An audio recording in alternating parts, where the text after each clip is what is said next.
আসসালামু আলাইকুম প্রিয় শিক্ষার্থীরা, আজকে আমি তোমাদের সাথে তৃতীয় শ্রেণীর বাংলা বইয়ের পাঠ 25 রবীন্দ্রনাথ ঠাকুরের ছেলেবেলা প্রবন্ধ ও তার অনুশীলনী সম্পর্কে আলোচনা করব। চলো প্রথমে প্রবন্ধটি পড়ি।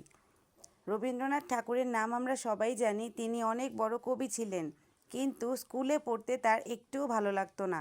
রাতে পড়তে বসলেও ঘুম পেত। তখন তার শিক্ষক তাকে বকা দিতেন। রবীন্দ্রনাথের ছোটবেলা খুব মজার ছিল। তিনি কুস্তি শিখতেন। তার উস্তাদের নাম ছিল কানা পালোয়ান। তিনি তার সাথে রোজ সকালে কুস্তি লড়াই করতেন। তারপর সারা গায়ে ধুলো কাদা মেখে বাড়ি ফিরতেন। এটা দেখে তার মা খুব ভয় পেতেন। তিনি ভাবতেন তার ছেলের গায়ের রং কালো হয়ে যাবে। তাই তিনি ছুটির দিনে তার গা ঘষে ঘষে পরিষ্কার করে দিতেন। ব্যায়াম করতেন বলে তার স্বাস্থ্য খুব ভালো ছিল, রোগবালাই হতো না। তিনি চাইতেন যেন তার জ্বর হয়, কারণ জ্বর হলে পড়তে হবে না। সেজন্য তিনি বৃষ্টিতে ভিজতেন, রোদে খেলতেন, শীতের সন্ধ্যায় ছাদে উঠে খোলা আকাশের নিচে দাঁড়িয়ে থাকতেন। কিন্তু স্বাস্থ্য ভালো থাকায় তার অসুখ খুব কম হতো। সন্ধ্যাবেলায় তার মা বাড়ির মেয়েদের সাথে বসে গল্প করতেন। মা রবীন্দ্রনাথকে ডাকতেন।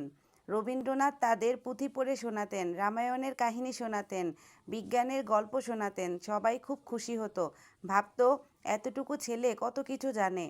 বিজ্ঞান পড়তে রবীন্দ্রনাথের খুব ভালো লাগতো।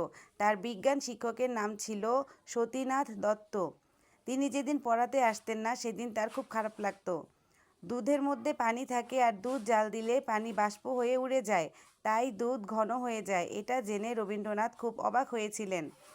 ঘুরতে রবীন্দ্রনাথের খুব ভালো লাগতো। তিনি বড় হয়ে সারা দুনিয়া ঘুরেছেন।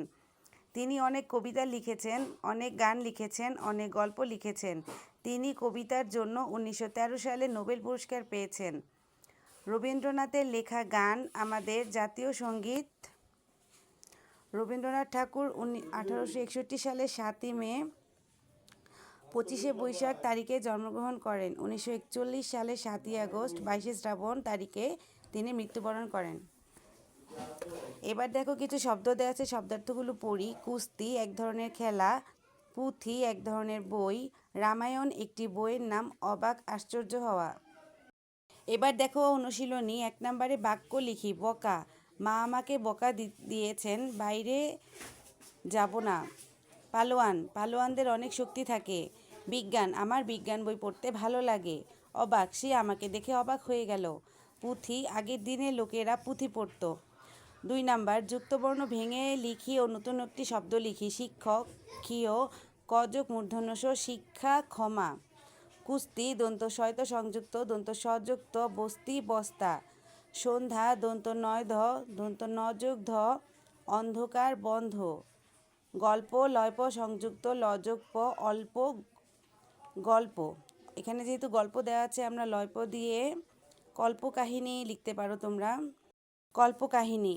তারপরে হচ্ছে বিজ্ঞান, জ ইয় বর্গীয় জ যোগ ইয় অজ্ঞান, বিজ্ঞান। তোমরা বিজ্ঞ বা অজ্ঞ লিখতে পারো।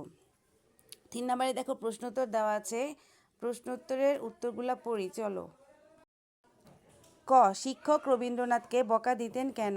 উত্তর, রবীন্দ্রনাথের পড়তে একটুও ভালো লাগতো না। রাতে পড়তে বসলেও ঘুম পেত, তাই শিক্ষক রবীন্দ্রনাথকে বকা দিতেন। খ, রবীন্দ্রনাথের মা ভয় পেতেন কেন? উত্তর, রবীন্দ্রনাথ তার ওস্তাদের সাথে রোজ সকালে কুস্তি লড়াই করতেন। তারপর সারা গায়ে ধুলো কাদা মেখে বাড়ি ফিরতেন। ছেলের গায়ের রং কালো হয়ে যাবে ভেবে রবীন্দ্রনাথের মা খুব ভয় পেতেন। গ নাম্বার অসুখ হওয়ার জন্য রবীন্দ্রনাথ কি করতেন? উত্তর, অসুখ হলে পড়তে হবে না ভেবে রবীন্দ্রনাথ অসুস্থ হতে চাইতেন। অসুখ হওয়ার জন্য তিনি বৃষ্টিতে ভিজতেন, রোদে খেলতেন, শীতের সন্ধ্যায় ছাদে উঠে খোলা আকাশের নিচে দাঁড়াতেন। ঘ, কোনটা জেনে রবীন্দ্রনাথ খুব অবাক হয়েছিলেন? দুধের মধ্যে পানি থাকে, আর দুধ জাল দিলে পানি বাষ্প হয়ে উড়ে যায়, তাই দুধ ঘন হয়ে যায়। এইটা জেনে রবীন্দ্রনাথ খুব অবাক হয়েছিলেন। ও, রবীন্দ্রনাথ ঠাকুর কোন কবিতার জন্য কি পুরস্কার পেয়েছিলেন?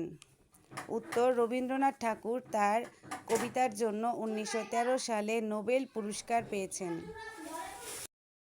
4 নাম্বার, তোমার ছেলেবেলা রবীন্দ্রনাথের ছেলেবেলার মিল ও অমিল লেখো। আমার ছেলেবেলা রবীন্দ্রনাথের ছেলেবেলার মিল হচ্ছে স্কুলে যেতে ভালো লাগে না, বিজ্ঞান পড়তে ভালো লাগে, ঘুরতে খুব ভালো লাগে। অমিল হচ্ছে কুস্তি শিখিনি, অসুখ হওয়ার জন্য চেষ্টা করিনি, পুঁথি পড়িনি।